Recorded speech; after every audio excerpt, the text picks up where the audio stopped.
on this episode. Heading into Ojibwe, I'm like, this is the best I've been feeling in the car all season.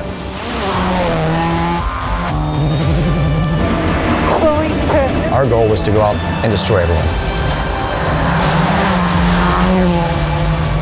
But he just wanted to kind of put the nail in the coffin before we even started. He shows up there and he's ready to win. This is rallying. It's never over until it really is over.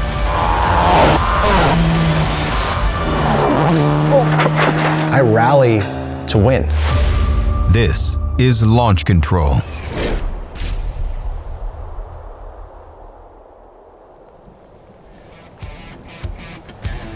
It's all systems go in Detroit Lakes, Minnesota, as teams prepare for the pivotal Ojibwe Forests Rally. This is an event where championships have been clinched in the past, and it could play that role again this weekend. What's up, everyone? How you doing, man? What's up, everybody? But as Subaru prepares for what should be the resurgence of their championship chase, the goalposts shift once again. A domino effect stemming from the previous round in New England. The Battle Royale saw McKenna retire early, opening the door for Subaru to capitalize. New England Forest Rally was the greatest race that I've ever been in or been a part of in American Rally, with the most competition, and it was, all of us within tenths of a second on every stage.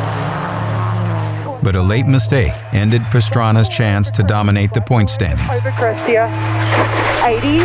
Oh no! We're good. No, my bad. Bummer. Oh, it sucks. All right, jump out. We gotta get out. Yep. We're in a bad spot. Crashing in New England, the team was so bummed. But for me, it was more important than that. I rally to win. And for the championship, a first is worth everything. A second is pretty much a throwout race. If McKenna comes back and does what we know he can do, he's fast enough to win. He's winning stages. Pastrana's retirement keeps McKenna in the game. Or so it was thought. And then COVID struck again. When road permits in the Pennsylvania state forests are denied, the Susquehannock Trail Rally is reduced to a regional event, which meant there was one less dropped event, taking away a critical point-scoring opportunity for McKenna. Without that rally, Subaru is all but guaranteed the title. Subaru's now got the upper hand because they've maximised their opportunities to score. McKenna's missed 2 events in theory now, and so one of his weaker results from the rallies that we have finished, that's gonna have to count. So Subaru's in the driving seat basically for this championship now. Exact same thing happened last year, except Subaru were the ones struggling. This time, they're in the prime position. Barry McKenna and Leon Jordan. McKenna withdraws from the remainder of the season to focus on 2022. Which sucked because the racing was so good before that point. This leaves 3 teams in the hunt for the title: Pastrana, Semenuk, and Block. We just did New England Forest Rally. Really good experience in the car, really strong pace. So heading into Ojibwe, I'm like, this is the best I've been feeling in the car all season. A final test before the start of the Ojibwe Rally highlights the internal battle between teammates. Coming into Ojibwe Forest, it was really Brandon Semenuk's time to turn the championship around. This is really his last chance to stay competitive, to have a chance at the 2021 title. He's going to need to win Ojibwe. We're going out for testing, and Brandon's, like he's been since he joined Subaru, he's a quarter second, half second a mile faster than me in testing, but this time he's even more. He's half second, 3/4 of a second faster. Sounds like our times are better than Travis's on the test even, so we're like, okay, that's positive because this is a Travis rally. And he just wanted to kind of put the nail in the coffin before we even started, and was getting everything that he possibly could have out of the Subaru and pushing for every last 100th of a second, which we need to do. It's the championship. Keep 4 left, nips over crest into slowing 3 right plus narrows, opens and tightens 4. Sorry, John. The damage is extensive. Obviously, I'm like pretty embarrassed. Like I feel so bad for the team at this point. We're like Like, they're gonna have to repair this and the rally starts tomorrow. This is not good. The team attempts the repair, but damage to the safety cage forces the team to withdraw the car. It's a critical blow to Semenuk's championship campaign.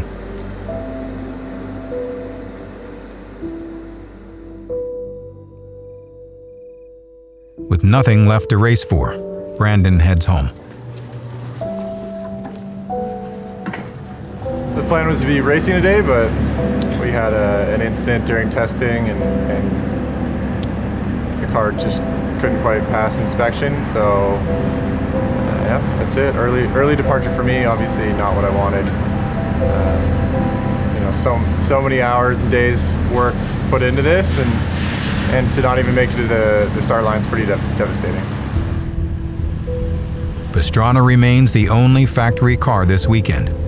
It's a wide open door to win the title with a strong finish. The mission is straightforward, but it won't be simple. What happened at Ojibwe with Brandon was really disappointing. It left Travis in a position where he knew that he had the opportunity to race for the win against Ken and try to bring home enough points to basically secure the championship. But it would have been really great if we could have given Brandon the opportunity to get some points to help his challenge for second place as well. As Pastrana heads to the start of the first stage, his primary threat is his longtime friend and rival, Ken Block. Let's get it finished.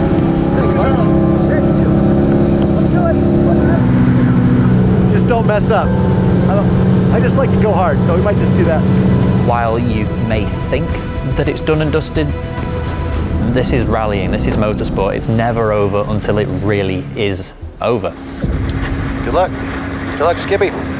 Crafting a game plan with so much up for grabs, Pastrana draws on his experience.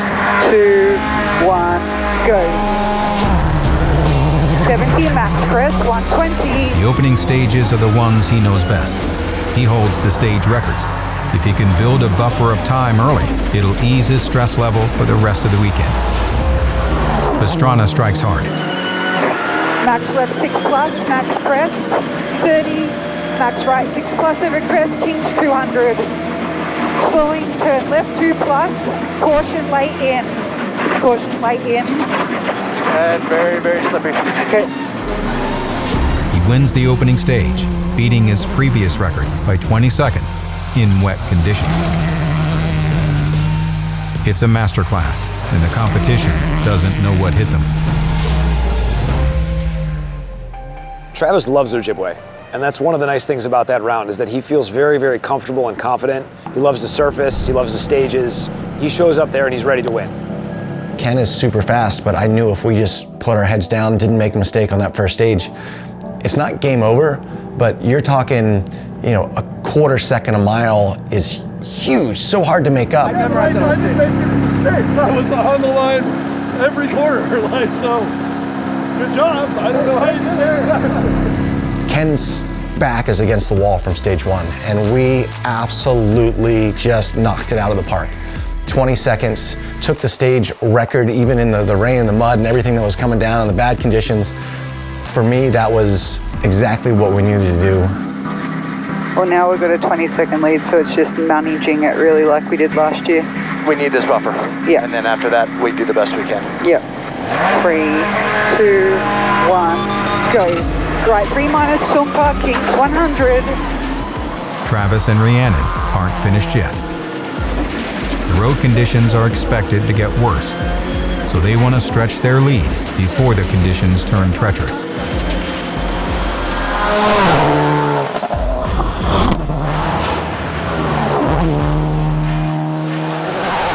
Block can't match the pace. Left 5 late, over 120. 100. Fast right 5, over 180. Our goal was to go out the first pass and destroy everyone.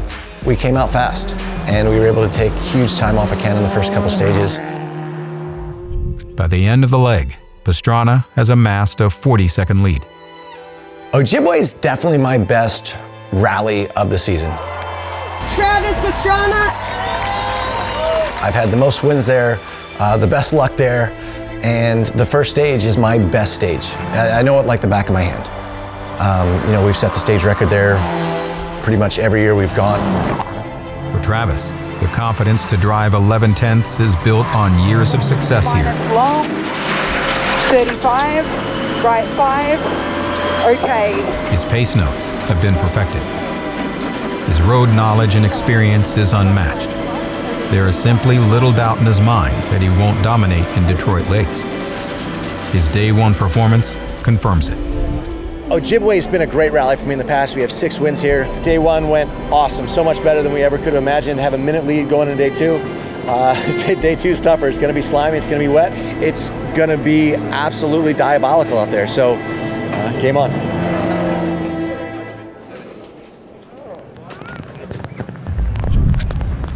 The next morning, the expected rain has arrived.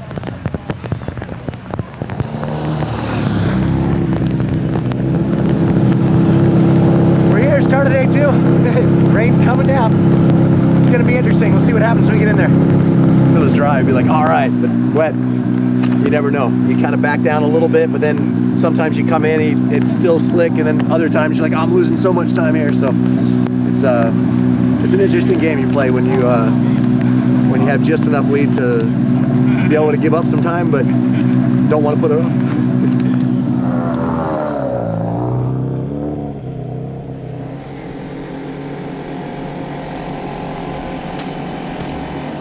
5, 4, 3, 2, 1, go. Max right, 250, max rail. Travis now has to manage his advantage. We don't settle in well. Every time I've tried to step back from max attack, I lose focus. We make stupid mistakes and we still have those issues. So for me, with rally, it's about going all out, and I do the best when everything's on the line. So to go out for anything but a win, it doesn't make a lot of sense because I'm still taking a similar amount of risk, and it's just not as exciting. So at the end of the day, I wanted to wrap up the championship.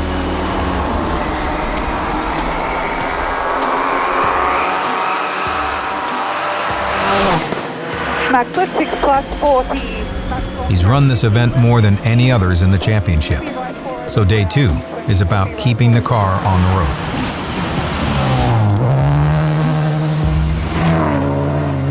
And right 5 plus opens over 95, tightens 5. If flat out is Pastrana's comfort zone, today will be an exercise in self-control. Rhiannon Gelsomino keeps her eye on the clock. High-strung rally cars are designed to be driven flat out.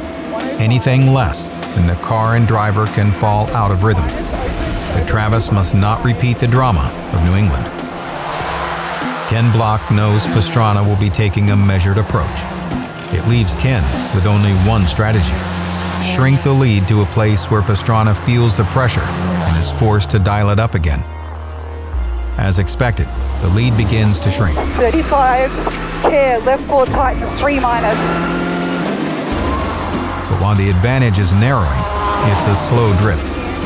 The confidence to manage a lead is a skill in its own right. Opens, yep, this right 4, good job, mate. Whoa. That was so slippy. Insanely slippery. Pastrana relinquishes 10 seconds off his lead, but is still in command.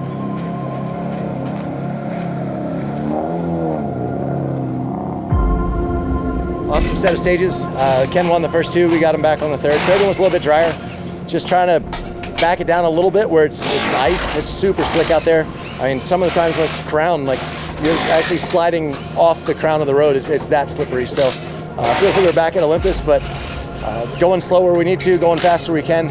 It's really hard for Rhea and I to kind of stay on notes well, because when I'm backing down or it gets more traction or less traction, there's some sand areas which is good traction, or some clay areas that's not. So it's actually really difficult to kind of maintain that consistent flow, because usually they're going slow or going quick, but here I don't want to take risks, but we still got to go. 25 stage miles to go with just under a minute lead. That's over 2 seconds a mile in hand to the only driver left in the championship who can still take the title. I beat Ken, this championship's done. I get a second, Ken can still win the championship. So for me, a win was really important. For Ree, a win was really important. For the team, they're just like, please just don't crash the car. While the team waits at final time control, Pastrana ticks off the miles. Rhiannon's calm notes keeping him on target. Left 6 long, tightens 5 fast, max pressed, and right 5. Though the fast nature of the road gives the impression of being on the limit, the team is holding just enough in reserve. That is so slippy. Kings 150, slippy, and this is also slippy. Slippy right 3 plus, opens.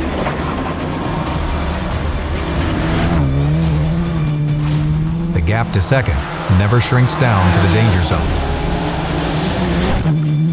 Right 3 plus, off camber, in, and left 4 short, 35. You know, Ken came back the second day and said, oh man, finally picked it up second day, and we had it if I didn't lose so much time on the first time. You did, Ken. I love you. But that was our goal. 95, left 3.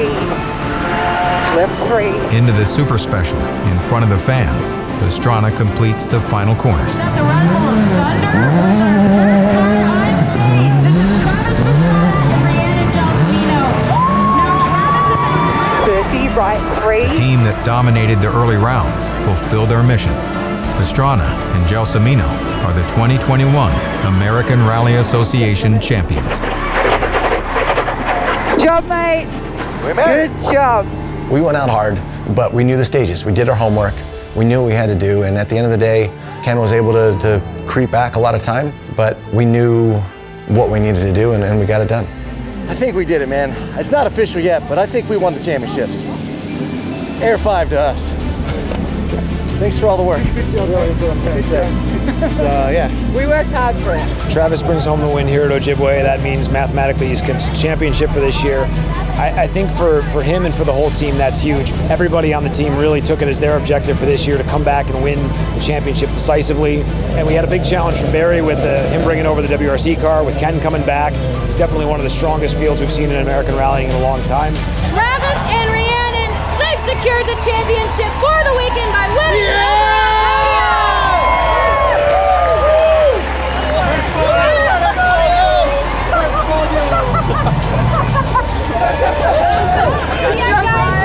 I don't know if you guys have heard of Matt Huey's F1 that claimed this, but this was a Nitro Circus thing long before old Ricardo got this going, so. Right, how does it work? Right, pour the water. No, that's not enough water. Pour the water in. So for everybody on the team, I think this is a huge moment to be able to exhale, to leave Ojibwe with the championship in hand. Good work. That'll be a little bit of a load off our minds, so we're not fighting for 2 titles at the same time. With the Rally Championship now in the books, Travis and the team can focus their efforts on Rallycross. While one major goal has been fulfilled, it is only half the mission for the year.